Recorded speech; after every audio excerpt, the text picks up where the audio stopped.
Love మ్యారేజ్కి ఒప్పుకోలేదని పేరెంట్స్ని చంపిన బిడ్డ మంచి పని చేసింది. మామూలుగా అయితే లవ్ మ్యారేజ్ చేసుకుంటుందంటే అల్లున్నో బిడ్డనో చంపుతారు తల్లిదండ్రులు.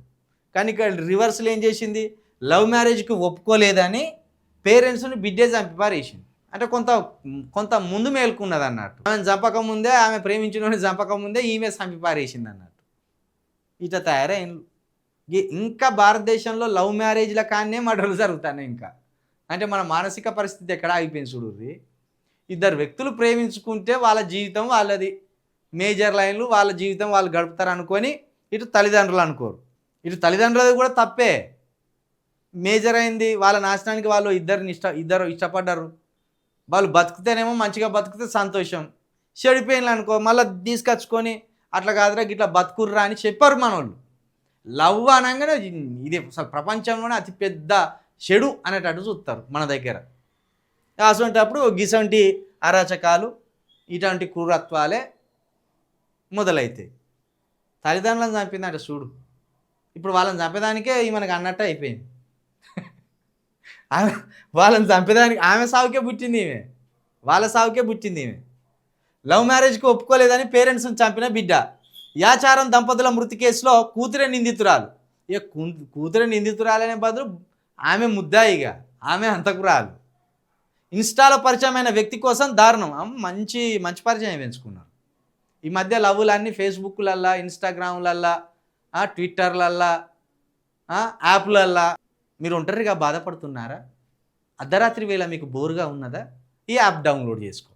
ఈ యాప్లతోటే మోసాలంతా, ఈ యాప్లతోటే. అబ్బాయి కులం వేరని ఒప్పుకోకపోవడంతో హత్యకు ప్లాన్. ఇక్కడ కిటుకు పెట్టిండు. వేరే కులం, మన కులమోడు కావాలి. మన కులమోడు అయితే 10 చేతులతోటి, 20 కాళ్ళతోటి, 30 తలకాయలతోటి పుడతాడు. ఇప్పుడు వేరే కులమోడు అనుకో, వాడికి ఒకటే తలకాయ ఉంటాయి, 2 చేతులు ఉంటాయి, 2 కాళ్ళు ఉంటాయి. బుద్ధి ఉండాలి కదా. ఈ చిన్న ఆలోచనలతోటి సావు దాకా తెచ్చుకుంటారు. మొఖాల నొప్పులు తగ్గిస్తానంటూ మత్తు ఇంజెక్షన్లు. ఇద్దరికి హెవీ డోస్ ఇచ్చి హత్య.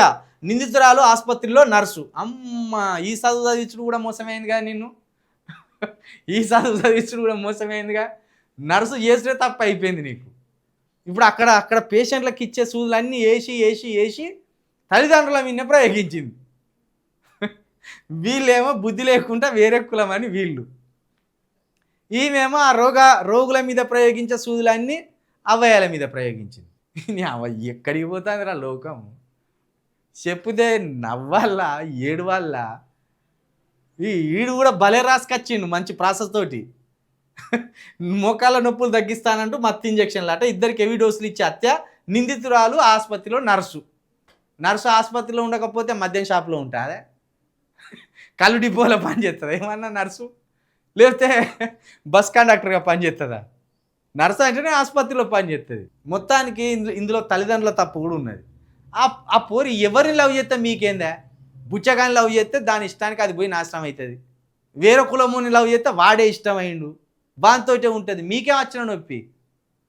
మన కడుపులో పుట్టిన వాళ్ళు మన సొంతం అనుకోకూడదు ఎట్టి పరిస్థితిలా. నీకు నువ్వు తప్పించి నీ పక్కోడు కూడా నీకు సొంతం కాడు. ప్రస్తుత సమాజం అట్లనే ఉంటుంది. ఇది టెక్నాలజీతో కూడుకున్న సమాజం. ఇక్కడ మనుషులతోటి కంటే కూడా ఎక్కువగా ఈ వస్తువులతోటి, ధనంతో, సంపదతోటి ముడిపడి ఉంటాయి రిలేషన్స్. ఆ పిల్లకి ఇప్పుడు ఎవడో వేరే కులం కూడా నచ్చిండు. నీకు ఇష్టం లేకపోతే వెళ్ళిపోయి ఇంట్లోకి వెళ్ళాను, పోయి బతుకుతుందో సత్తదో ఆమె ఇష్టం. మన జులుం ఎందుకు? ఇడిచిపెట్టాల్సిందే. ఇప్పుడు ఈ రోజులల్లా నాకు ఇష్టం ఉన్న పెళ్ళి చేసుకోవాలని తల్లిదండ్రులు అంటే కుదరదు. పెళ్ళి అనేది ఏజ్కి వచ్చిన పిల్లల ఇష్టం. అది కనే వరకు పోషించే వరకు తిండి పెట్టే వరకు మాత్రమే నీ బాధ్యత.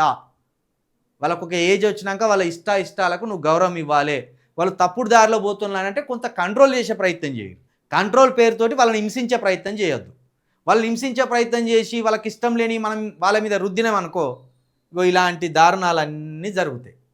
తల్లిదండ్రులు కొంచెం మెచ్యూర్గా ఆలోచించండి. మీరు పిల్లల్ని కనవగానే సరిపోదు.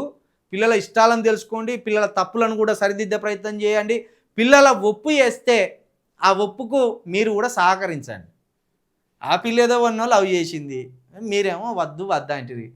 మంచిగా నర్సు చదివిత్తిరి, అక్కడ రోగులకేసే సూదులు తీసుకొచ్చి మీకేసి మిమ్మల్ని చంపారు.